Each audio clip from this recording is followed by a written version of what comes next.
So there's a quote that I have been saying a lot, and it's this: well-behaved women seldom make history. And I'm sure many of you have heard this quote many times, and it's going around and people are saying yes and celebrating it. And what I'm finding, though, at the same time is there's a paradox where most people are not actually living that phrase.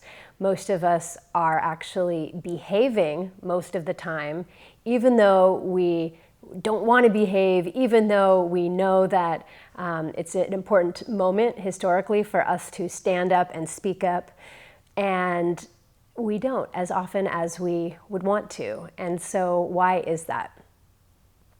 There are many internal barriers, like a little cage that most of us are living inside of, despite the fact that we have made so many advances as women, despite the fact, especially where I live here in California, we aren't believing that women need to, act a certain way or be a certain way.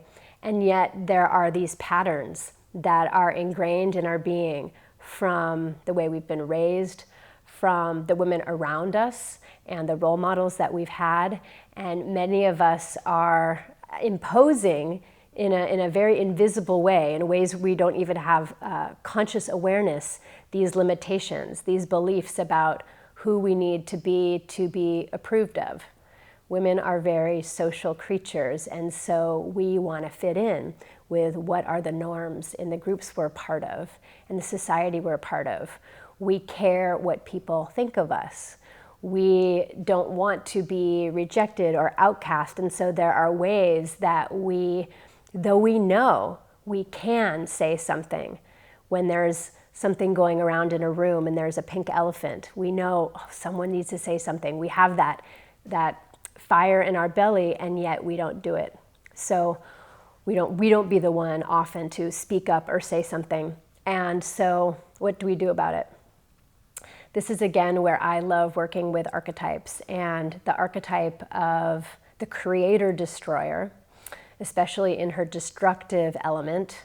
She is embodied in the Hindu goddess Kali. As we click in with her energy and allow some of her creative chaos to enter our field, enter our being, she can help us shake things up, and she can help us to break through some of those limitations that are things we don't even know are there. And in her creative chaos, a lot of things are let go of. And it is very helpful to let this fire, this liberation, the energy, you can see I'm starting to move, it's like this shaking energy. We're literally shaking it up and noticing what are all those patterned waves of being. And Kali comes in with this large sword and invites us to chop. And in fact, we use a mantra, Kaliye Swaha. And we literally name those things, bring in the energy, and Kaliye Swaha, start to release those patterned ways of being that are truly not serving us. And as we do that, we start breaking through this good girl syndrome. We break through the part of us that feels like we need to behave in order to be loved, and we start allowing those old ways of being to compost so that something more alive, more new, more fertile, more real can be born. And as we do that, we rebirth ourselves into a more full spectrum, more fiery kind of woman.